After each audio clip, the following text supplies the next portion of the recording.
Bana, habari za muda mpenzi mtazamaji wa Nebuye TV, karibu sana katika channel yako pendwa Nebuye TV. Hapo mbele yetu ina maana kuna bata wa mfugaji wetu. Mfugaji ana bata wachache tu wa kawaida wa kuanzia, au watu wengine wanasema ni bata wa kujifunza, ambao wanamsaidia katika kujikimu katika kimaisha. Kwa hiyo kwa siku ya leo ina maana tuna mada nzuri sana ambao mfugaji wetu atatuelekeza kwamba kuna changamoto gani au kuna magonjwa gani ambayo ameweza kukutana nayo kupitia bata wake, na yeye amechukua jukumu gani au ameweza kuchukua maamuzi gani kuweza kusolve hiyo changamoto alikuwa nayo. Kumbuke pia mpenzi mtazamaji kuweza kusubscribe, kulike na comment, na pia kitu kingine kwamba Nebuye TV sisi tunawafuata wafugaji wadogo wadogo kutoka pale hii site ya mazingira yao na wanaokaa wao wenyewe, na pia wanaweza kutufundisha, kutufungulia tuweze kujua kwamba kwa vitendo kwamba wao wanafuga bata kwa vitendo, wanakutana na changamoto hizi na hizi kwa vitendo, ili kusudi uweze kusaidia pia na wewe kama unatamani kufuga uweze kujua unaanza wapi kufuga, na kama wewe pia ni mfugaji uweze kujua kwamba changamoto zile ambazo unakutana nazo pia kuna mfugaji mwenzako ambaye anakutana nazo na huwa anazisolve kupitia njia fulani, ili na wewe uweze kufanya hivyo. Bana mfugaji, mambo vipi? Salama. Kwema, lakini maana mifugo imetulia pale, mifugo imependeza kweli kabisa. Haina hoja na ndugu mfanye. Hongera sana kwa hilo. Asante, nashukuru. Ndio, naomba ujitambulishe na pia uweze kutuambia kwamba changamoto gani ambazo umekutana nazo kwenye swala la mazingira ya magonjwa. Na kufanya kitu gani na unaona dalili gani za magonjwa, na pia ukaweza kupambana nazo vipi ili kusudi mpaka leo bata wako wanazidi kuwa kama vile hivyo alivyo. Kwanza nashukuru ndugu mtangazaji. Kwa jina naitwa Kutafunga. Kwa hiyo jambo ndugu mtangazaji, kwanza niseme tu nashukuru. Wale bata kama unavyowaona ni kwenye hali nzuri, lakini pia nimekutana na changamoto kibao. Changamoto kibao hizi ni nyingi. Changamoto hizi nyingi ambazo zinatokana na magonjwa aina mbalimbali ambayo mfugo wangu wa bata nimekutana nao. Magonjwa mengi kuelezea. Maana hapo nazungumzia minyoo, nazungumzia viroboto, nazungumzia kuna ugonjwa mmoja unaitwa sisi huku tunaita vitoga, wa makoyo. Hiyo vitu vyote homa zote ambazo vinatoka kwenye mfugo wangu, kwa kweli kama nipambana nao mpaka kufikia kwenye hatua ile ambayo wewe leo unaona wale watu wangu wako vizuri. Kwa hiyo nipambana na kufuatilia tiba mpaka nimefanikiwa. Nimepatia tiba mfugo wangu vile kama unavyoona ndugu mtangazaji wako vizuri. Kwa mfano kama kwenye zoezi la minyoo, uligunduaje na ukafanyaje? Niligundua walikuwa wanahalisha ovyo. Yani ilipekea mpaka walikuwa wanaishiwa nguvu kabisa, kwa sababu kumbe walikuwa wanaishiwa nguvu. Yani walikuwa ukija kile choo basi, yani zile sehemu zake zote za makalio yani kuna chafuka chafu. Kwa hiyo dalili zile akasema hapana, dalili hii ni tatizo. Nikaenda kwa mtaalamu, kwa hiyo mtaalamu kumweleza bwana, hiyo itakuwa ni minyoo. Kwa kata minyoo, nenda kwa duka la madawa, ukaenda kununua dawa za minyoo. Kanunua dawa za minyoo, kachanganye kwenye maji. Changanya kwenye maji, kisha mpe huyo mgonjwa, ama aidha sio mgonjwa tu, hata wote wale kuwepo, kama wapo 10 wapo 20 wapo 5, basi wote wewe wape wanywe. Kama kwa wakunywa, kama kuna wengine wataka waanze na minyoo na kila kata kabisa. Kweli nikanipambana lile, nikaliweza. Nikaenda duka la pembejeo, nikanunua dawa, nikaja kumpa mgonjwa na mwingine. Basi nashukuru toka huo mpaka leo hii hao wako safi ndugu mtangazaji. Basi na kuhusiana na ugonjwa mwingine labda huo wa ndui. Ndui pia nilienda kwa mtaalamu.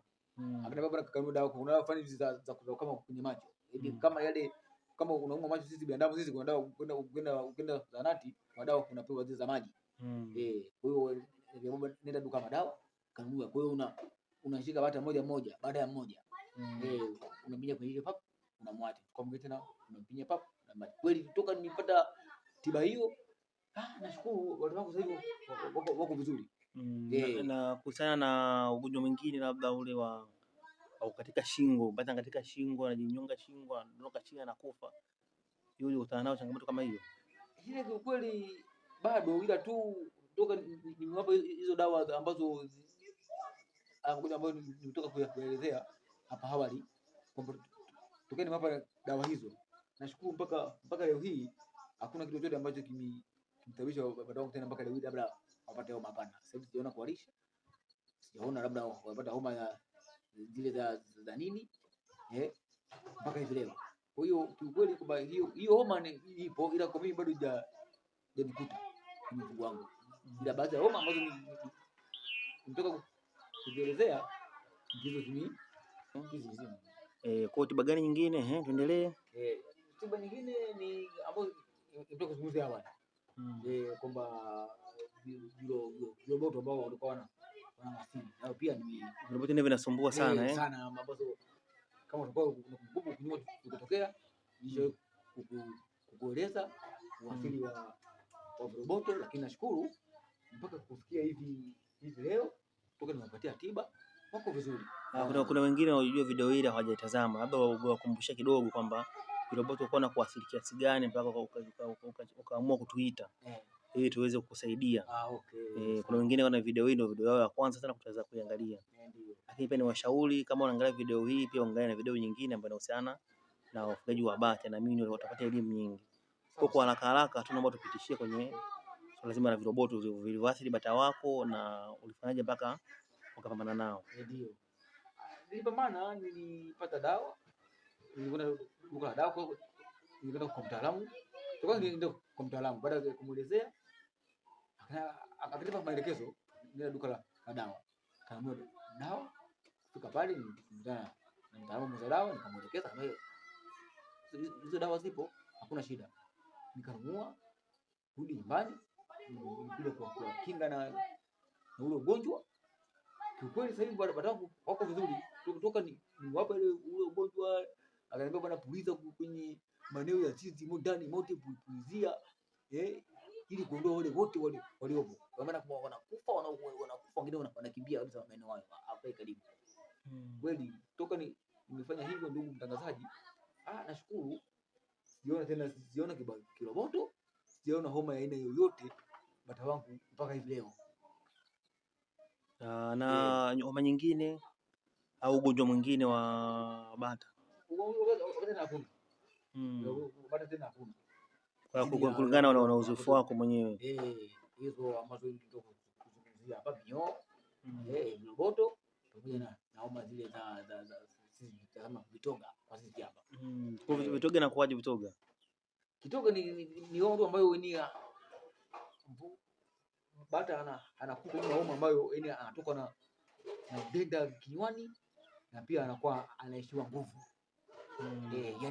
Yani anakuwa chakula kula hali anatoka na matemate, yani wanasema mafua yale, anatoka na mafua puani, mdomoni. Kwa hiyo inakuwa afya yake inakuwa sio mzuri sana, na ile inapelekea hata kama hapo ni tiba tu, tiba kuna chanjo ambazo kwa zao maalum, kwa dawa maalum za chanjo ambazo ndo unakamia kwenye jicho liwe kulia ama za kushoto, unabinya lile, basi maana ile homa yule anakwenda anapona, lakini chini ya hapo ni kufa tu.